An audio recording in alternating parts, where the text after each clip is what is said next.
안녕하세요 여러분. 레오나르도 다빈치의 최후의 만찬 시작하겠습니다. 이 작품은 미켈란젤로의 론다니니 피에타가 있는 밀라노에 있습니다. 론다니니 뮤지엄이 있는 스포르차성 근처 산타마리아 델라 그라치의 수도원에 있습니다. 작품은 수도원에 딸린 식당 리펙토리라고 하죠.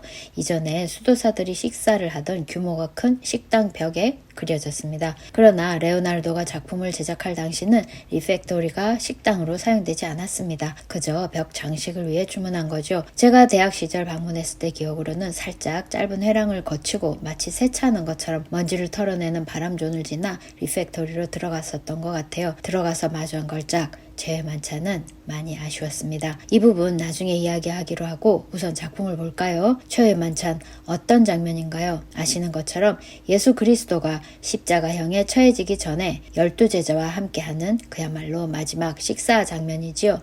예수 그리스도가 떡, 빵 이런 것들을 이제 들어 보이며 받아 먹어라 이것은 나의 몸이다. 이어 포도주를 들어 보이며 받아 마셔라 이것은 나의 피니라.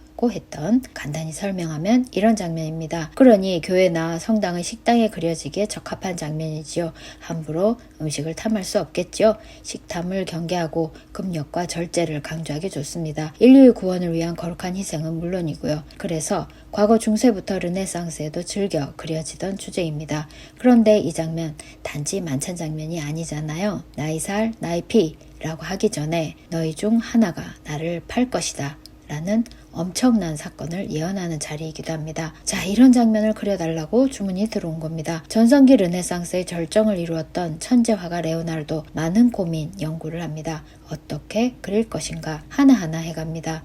우선 구조를 만듭니다. 지오토, 두치오, 마사치오 등이 선원근법을 사용해 중세에 비해 자연스럽게 공간을 구현했던 것처럼 레오나르도 1점 투시원근법을 사용해 그들에 비해 한층 더 자연스럽게 뒤로 깊숙한 공간을 만들어냅니다. 리펙토리의 실제 천장과 연결된 듯 그려진 공간으로 인해 그곳에서 식사를 하는 수도사들 혹은 루드비코 공작은 예수 그리스도와의 만찬에 초대되어 함께 식사를 하는 듯한 착각이 들게 됩니다. 공간이 만들어졌으니 인물을 배치합니다. 12제자와 예수 그리스도를 앉힙니다. 어떻게 13명의 인물을 배치할 것인가? 레오나르도는 616으로 예수 그리스도를 가운데 두고 좌우 대칭을 만듭니다. 그리고 다시 6명의 제자를 3 그룹을 짭니다. 사방에서 출발한 선들은 자연스럽게 한 곳으로 모이지요. 대개의 선들이 모여서 소멸하는 곳, 그것을 미술에선 vanishing point, 즉 소실점이라고 합니다. 모든 선들이 시선을 그쪽으로 유도하니까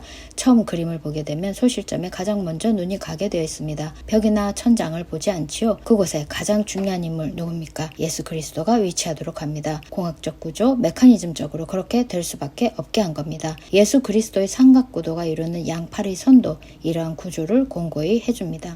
소실점 자리에 예수 그리스도를 배치하고 내친김에 후광도 처리합니다. 그리스도 머리 뒤에 위치한 세 개의 창문 보이시지요? 종교화에서 성인, 천사, 성모 마리아, 예수 그리스도 등을 그릴 때 신성을 상징하는 것으로 머리 뒤 후광을 그립니다. 헤일로라 하지요. 가운데 깊숙이 멀어지는 지점에 세 개의 창문, 그중 가운데 창문이 예수 그리스도의 후광을 대신합니다. 유사한 시기에 그려진 다른 화가들의 그림은 어떨까요? 머리 뒤로 금박 접시를 하나씩 두르고 있는 것을 볼 수 있습니다. 이에 비해 레오나르도가 고안한 창으로 난 밝은 빛의 후광, 조금 더 자연스럽다 할 수 있겠죠. 자, 이제 3-3-3-3의 방식으로 배치된 제자들을 볼까요? 3명씩 짝지어진 인물들은 너희 중 하나가 나를 배신할 것이다 라는 예수 그리스도의 말씀에 각자의 방식으로 반응하고 있습니다. 모두 다른 동작과 표정이지요. 성인들의 상징을 적절히 사용해 인물들의 캐릭터를 드러냅니다. 왼쪽부터 첫 그룹은 바르톨로메오, 알페오의 야고보, 안드레이고 그리고 두 번째 그룹의 세 사람, 이 그룹은 잠시 후에 보기로 하고요.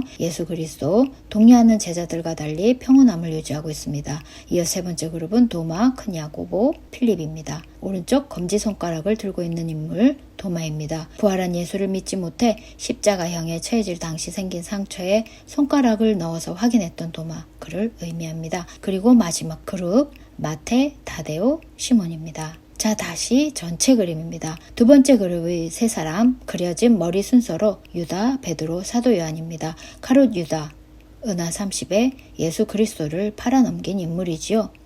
이 그림과 유사한 시기에 그려진 다른 작품을 한번 보겠습니다.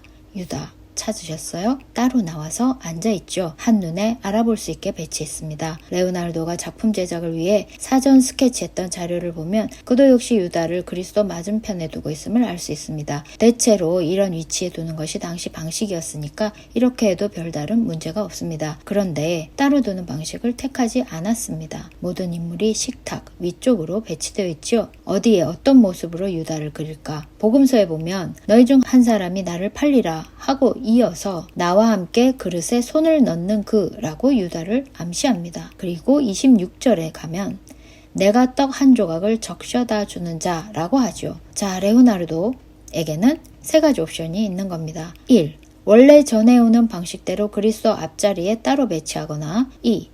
나와 함께 그릇에 손을 넣는 자로 그리거나 아니면 3. 26절에서처럼 내가 떡 한 조각을 적셔다 주는 자로 그릴 수 있습니다. 그런데 레오나르도는 모든 등장인물을 한 줄로 배치했잖아요. 처음 드로잉에서 생각한 1번으로 그리기는 불가능하지요. 2번 혹은 3번 중에 보시는 것처럼 3번 떡을 받아드는 장면이 아니라 2번 장면을 선택합니다. 예수 그리스도와 동시에 그릇에 손을 넣는 자로 그려지지요.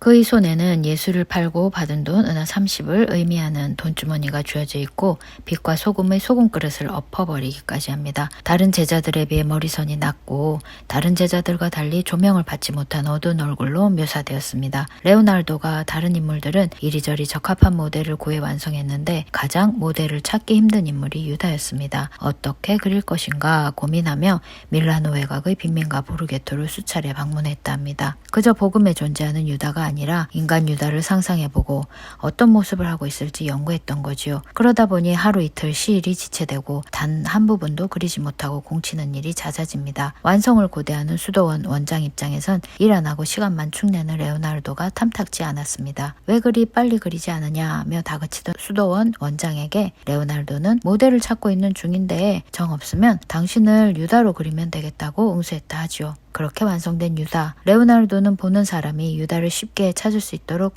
구조를 만듭니다. 선원근법에 의해 모든 시선이 집중되는 곳에 예수 그리스도라고 말씀드렸죠. 정확히 말하면 예수 그리스도의 오른뺨에 소실점이 생깁니다. 뺨으로 몰리는 시선은 예수 그리스도 오른팔을 타고 따라 내려가고 그것은 다시 그릇으로 뻗은 손으로 그리고 그릇으로 이어집니다. 바로 이 그릇.